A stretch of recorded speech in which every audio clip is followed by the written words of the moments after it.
Cá Entre Nós, com Nelson Marques. Olá pessoal, estamos iniciando mais um Cá Entre Nós.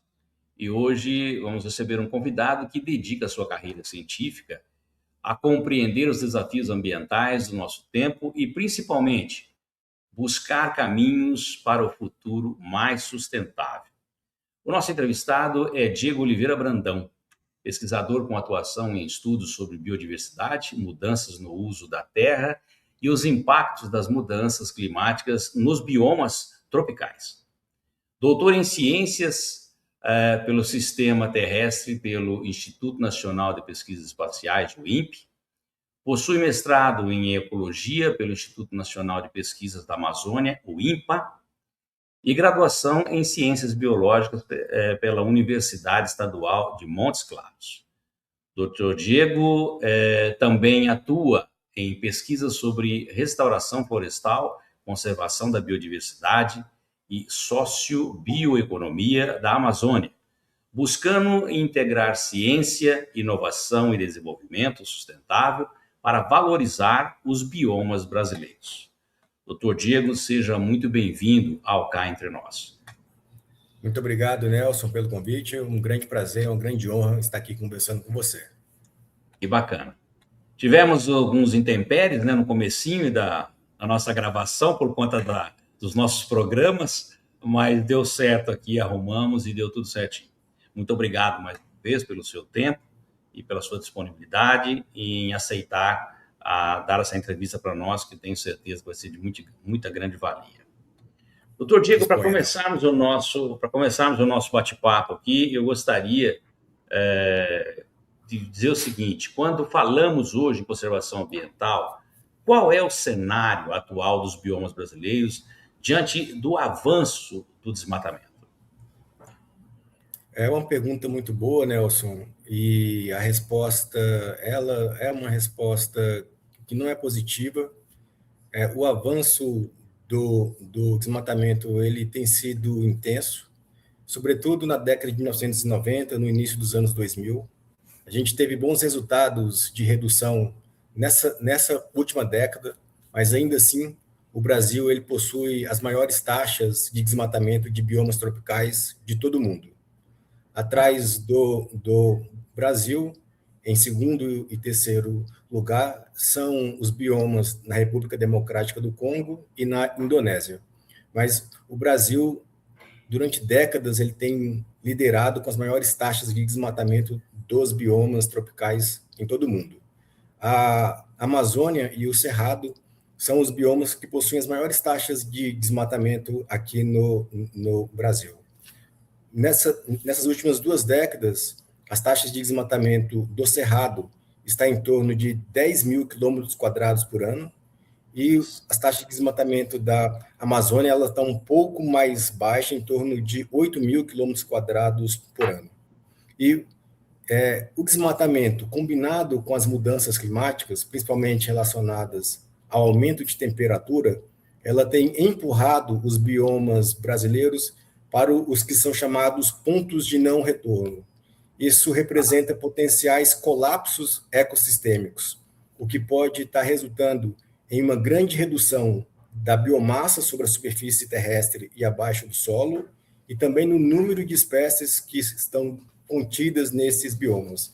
Então, tanto o aumento de temperatura quanto o efeito climático relacionado à redução da cobertura vegetal pode criar novas condições que vão trazer mudanças irreversíveis e significativas para os biomas brasileiros, caso as altas taxas de desmatamento continuarem.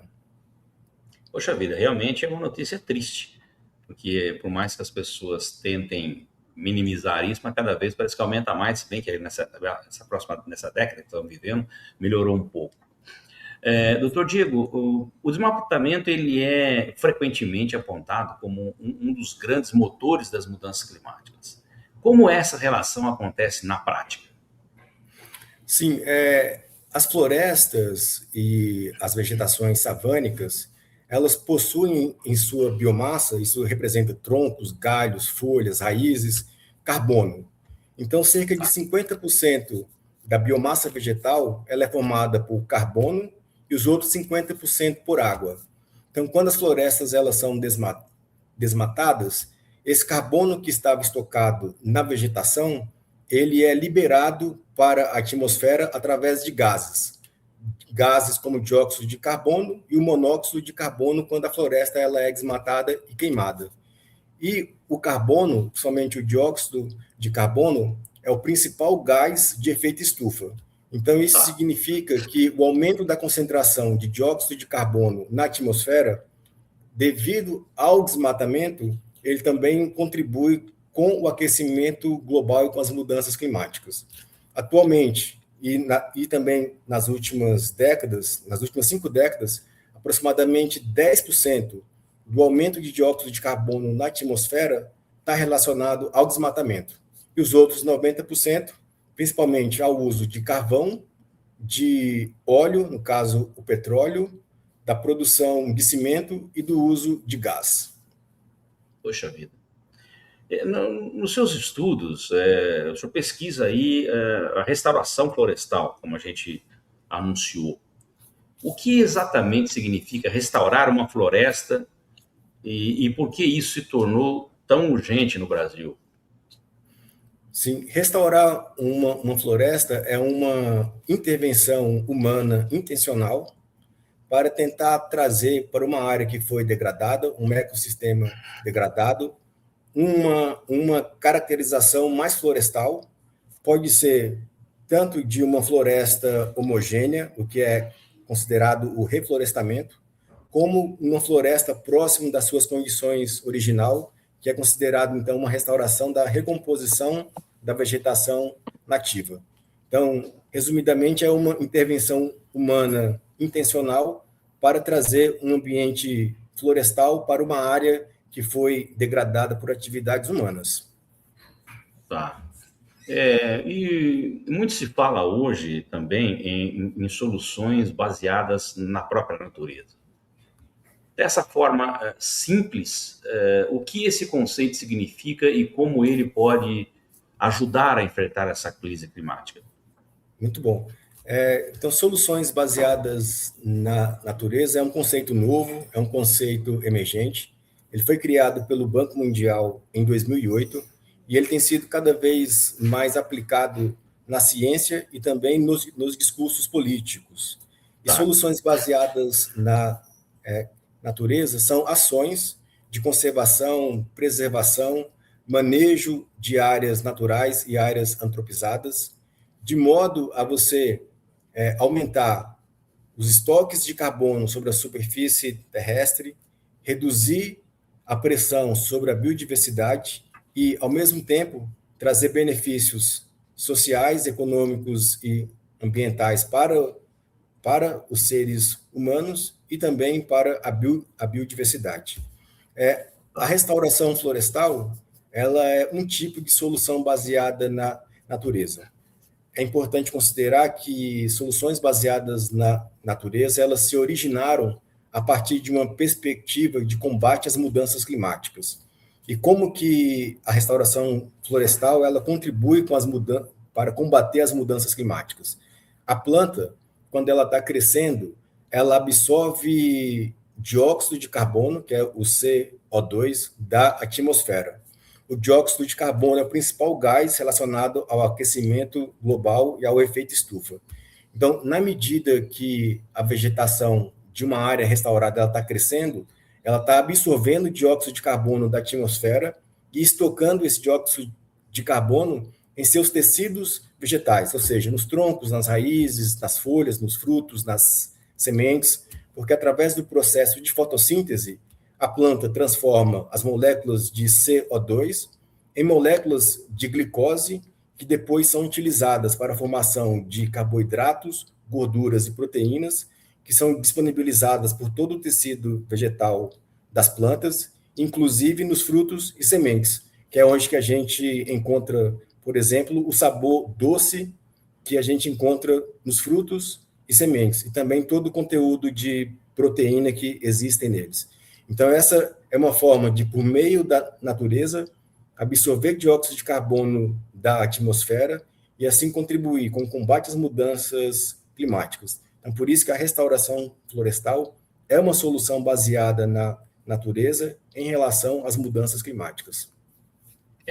Realmente é um trabalho que tem que ser intensificado, né? Se é que tem como fazer isso para poder ajudar para que a natureza possa fazer o seu trabalho que ela faz tão bem sem intervenção nossa, né?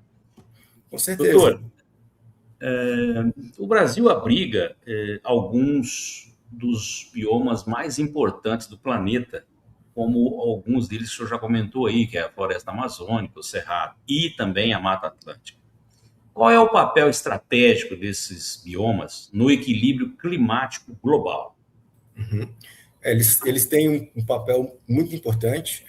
A Convenção sobre Diversidade Biológica, que é um espaço dentro da ONU que discute sobre a conservação da biodiversidade, do uso dos conhecimentos dos povos indígenas e comunidades tradicionais.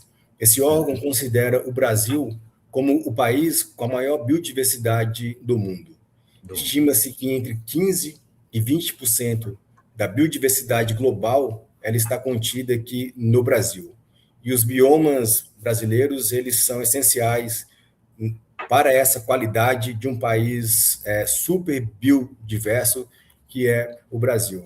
E como que os biomas brasileiros eles contribuem diretamente para reduzir as mudanças climáticas e no combate às mudanças climáticas? Primeiramente, as florestas e os campos e as savanas, quando elas estão saudáveis, elas conseguem estocar uma grande quantidade de carbono, tanto na parte acima da superfície, quanto abaixo da superfície em suas raízes e no solo. Então, quando esse carbono ele está estocado sobre a superfície terrestre, seja na parte aérea ou na parte abaixo do solo, esse carbono deixa de contribuir, então, com a maior concentração de gases de efeito estufa na atmosfera. Então, essa é uma forma que os biomas eles contribuem diretamente com o combate às mudanças climáticas. Um outro ponto muito importante é que os biomas eles são fornecedores de chuva. Eles contribuem diretamente com a chuva por meio do processo de transpiração, que é quando o vapor de água ele sai de dentro da planta, e isso é um processo natural que acontece relacionado ao processo fotossintético. Então, essa transpiração ela contribui com a formação de nuvens e com a formação de chuvas. A floresta amazônica ela recicla entre 30% e 50% de sua chuva por meio desse processo de transpiração e evapotranspiração que acontece de uma maneira natural. Então, a produção de chuva também é uma forma muito relevante que os biomas brasileiros eles contribuem com essa mitigação, com a redução dos efeitos negativos relacionados às mudanças climáticas.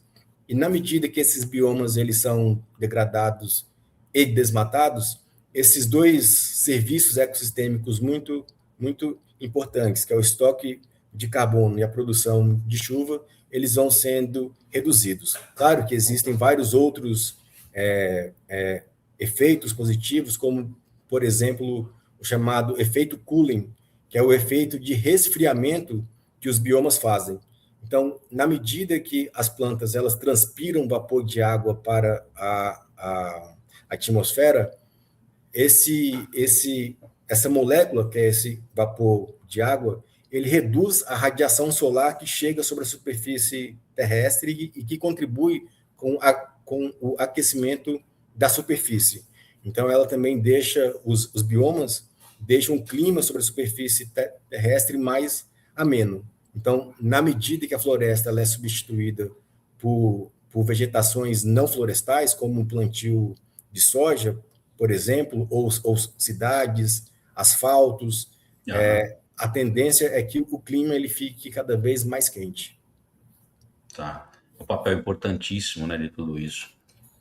Doutor, além da conservação, cresce o debate sobre a chamada sociobioeconomia. Como é possível gerar renda e desenvolvimento econômico, mantendo a floresta em pé? É uma pergunta muito interessante, Nelson. E a sociobioeconomia, ele é um termo, é um conceito e um termo emergente, é um conceito que ainda está sendo construído.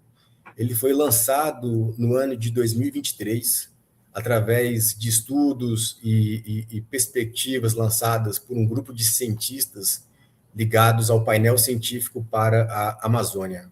E como que esse conceito ele é aplicado em termos de negócio? Uma perspectiva são negócios compatíveis com a floresta em pé. Então, isso é central. Um outro pilar central do conceito de sociobioeconomia são modelos de negócios que contribuem com a redução das desigualdades e também contribuem com o melhoramento dos direitos humanos, de acesso aos direitos humanos. Aí eu vou dar alguns exemplos que o cientista Carlos Nobre, juntamente com a minha parceria, a gente publicou um estudo, um artigo de opinião na FAO. A FAO é o órgão da ONU que trabalha com agricultura e alimentos, e nós trouxemos 4 exemplos do que a gente chama de experiências de uma emergente sociobioeconomia. A gente comentou que manter a floresta saudável pode gerar novos negócios relacionados à produção de bioinsumos. E como que seria isso? As florestas saudáveis da Amazônia e de outros biomas brasileiros, elas possuem em seu solo uma comunidade de micro-organismos que são essenciais para a produtividade florestal. Então, esses solos, eles podem ser trabalhados e replicados em laboratórios para então produzir bioinsumos e biofertilizantes que podem ser utilizados para aumentar a produção agrícola e a produção florestal, inclusive a produtividade de sistemas agroflorestais e da restauração florestal. Um segundo exemplo que a gente apresentou foi sobre o uso da matéria-prima. Um exemplo que foi colocado é sobre a castanha da Amazônia. Você Nelson, conhece essa espécie? Eu conheço, eu não sei se é a mesma que eles falam que é a castanha do Brasil, que era a antiga castanha do Pará, é isso mesmo? Isso, essa mesmo. É uma espécie típica da floresta amazônica, e aquela castanha ela tem uma alta concentração de proteína. Ela tem cerca de 20% de proteína, o que é equivalente à quantidade de proteína da carne e de 4 a 5 vezes a quantidade de proteína do leite. Então, Caramba. é possível fazer um novo produto que seria algo como um concentrado proteico à base de castanha do Pará. Isso para atender os mercados de veganos, né, que são pessoas que não comem por algum motivo proteína animal, e também o mercado de suplementos esportivos e para pessoas que estão buscando ganhar peso, ou, aliás, ganhar massa muscular. Massa muscular. Ou perder peso. Um outro exemplo que a gente trouxe é o potencial gastronômico da Amazônia. Cerca de 2.300 plantas foram relatadas dos povos indígenas em relação aos seus usos para cientistas e pesquisadores que publicaram dezenas de livros e artigos científicos trazendo o quanto essas plantas elas são utilizáveis em termos gastronômicos. Então, a Amazônia ela possui um potencial muito pouco explorado de novos sabores, novos aromas que podem ser explorados através de modelos de negócios inovadores. Um outro potencial é o potencial da biomimética. Esse é aonde que o Brasil tem o maior potencial. O que é a biomimética? a biomimética é uma forma de se inspirar nos conhecimentos da natureza, de como que a natureza faz, para então criar soluções tecnológicas que sejam úteis para resolver os problemas humanos. Em relação à parte de alimentos, a gente poderia aprender com as mais de 16 mil espécies que existem na Amazônia, 16 mil espécies de plantas que possuem frutos e sementes, e desenvolver, por exemplo, novas embalagens, porque a natureza ela criou 16 mil formas diferentes de embalar de uma forma perfeita sementes dentro de frutos. Então, se a gente observar como que É verdade. não é? É muito interessante. Então, se a gente observar como que a natureza fez, a gente pode estar criando novo conjuntos de embalagens e de pacotes que podem também gerar novos modelos inovadores que são compatíveis com a floresta em pé e que está dentro do conceito de sociobioeconomia. Poxa vida, é muito interessante. Até tem uma frase que não é para esse conjunto, mas acho que se aplica, que a turma diz o seguinte, que melhor você desembrulhar menos e descascar mais, né? Por conta dessa embalagem que a natureza já oferece naturalmente para tudo que ela cria. Isso é super isso é interessante.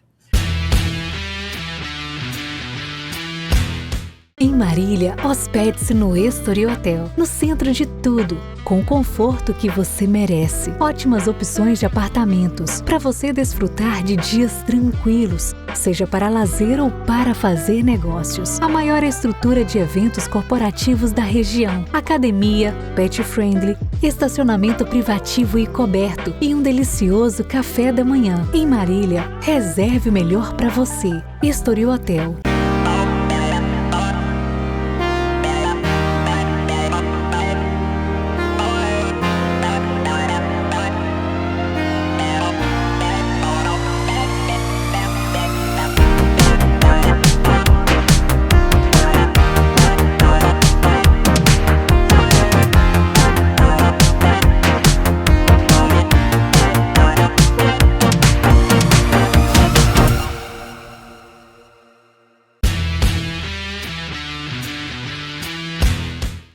Doutor Diego, em sua visão, quais são hoje os maiores desafios científicos e políticos para avançarmos na restauração ambiental em larga escala no Brasil?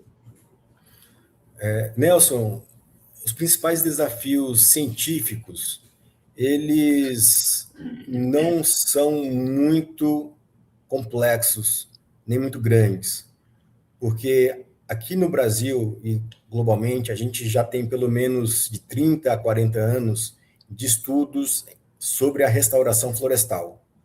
Muitos desses estudos começaram na Exalc, que é a Universidade de São Paulo, que fica em Piracicaba, entre 30 e 40 anos atrás, e atualmente quase todas as universidades, institutos de pesquisa do Brasil têm linhas voltadas para a restauração florestal.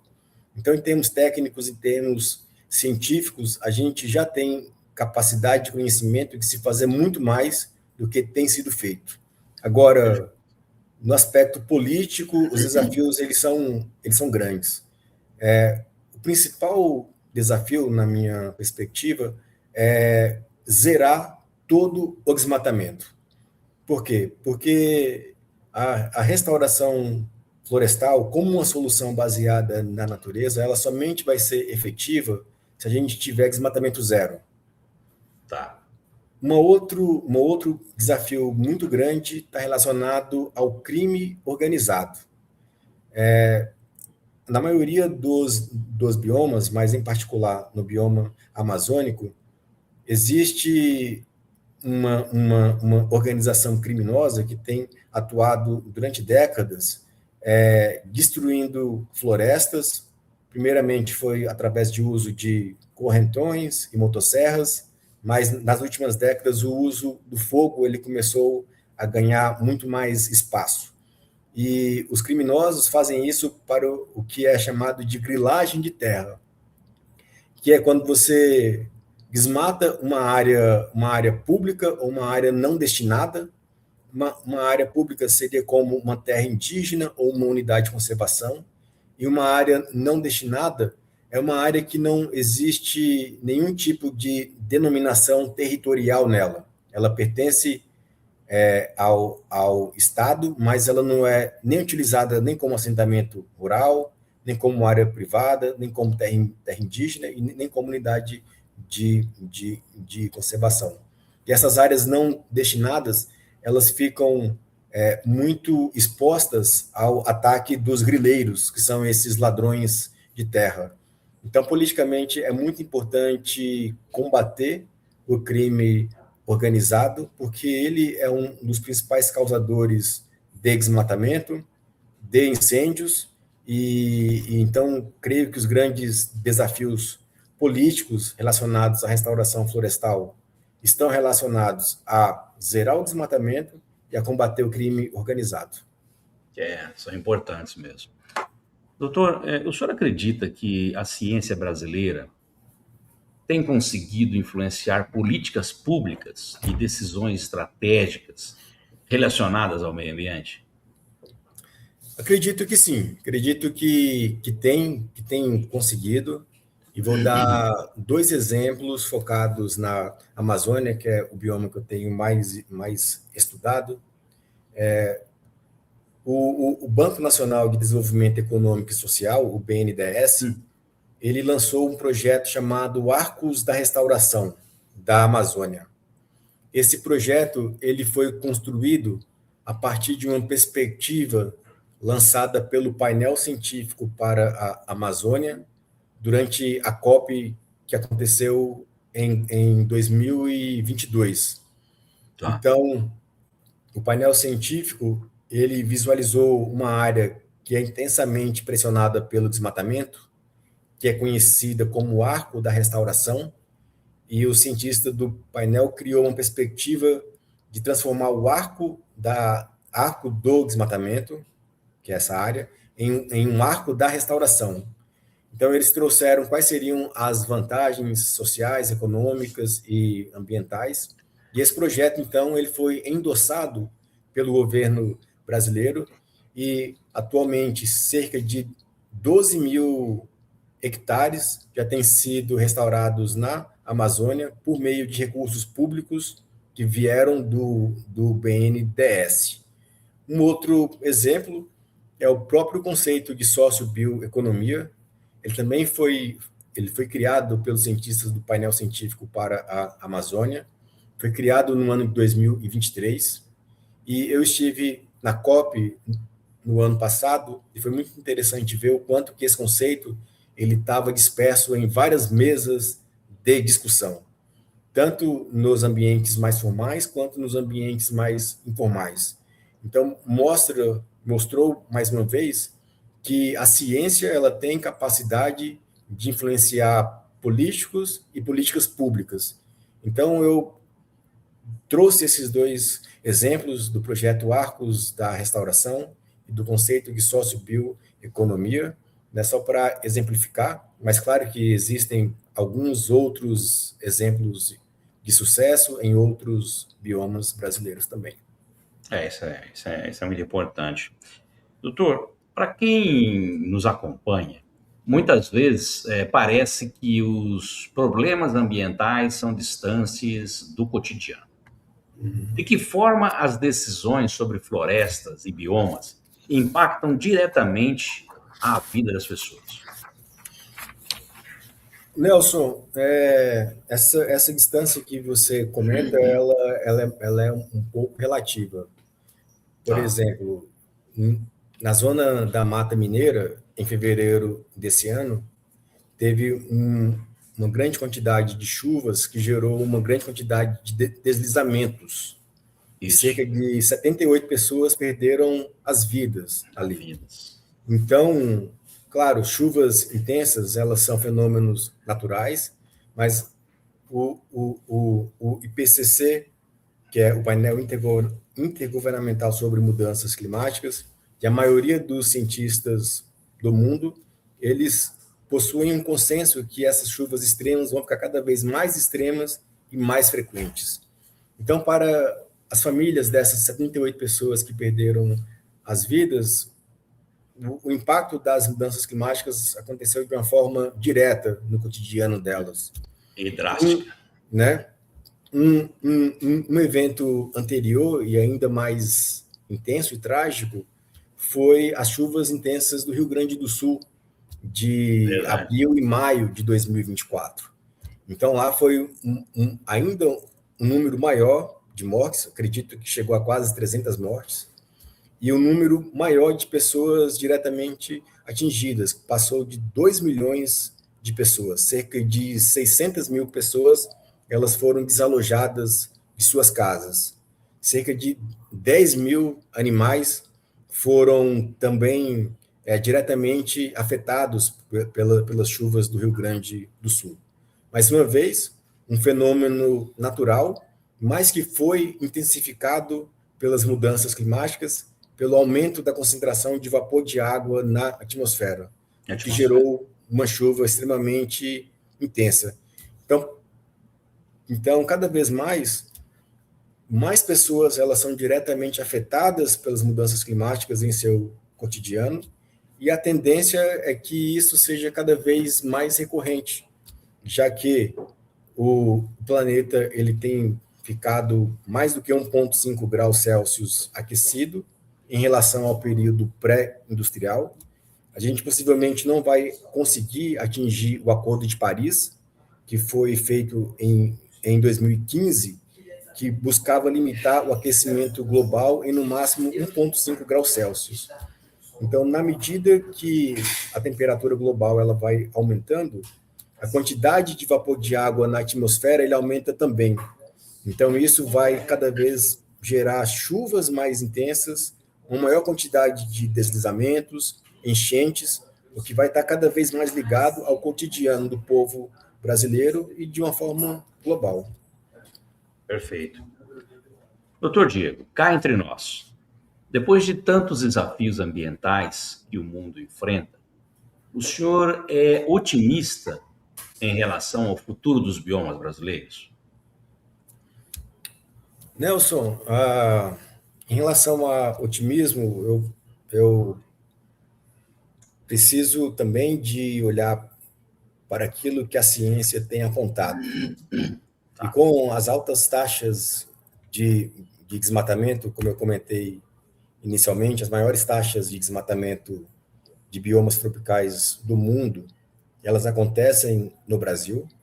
A floresta amazônica é a floresta tropical biodiversa mais desmatada no mundo há mais de 3 décadas, e os outros biomas como Caatinga, Mata Atlântica, Cerrado, Pantanal e Pampa também estão sendo intensamente desmatados, na maior parte dos casos, substituindo florestas e savanas biodiversas por monoculturas de soja, de dendê, de gado, né, de sorgo, milho.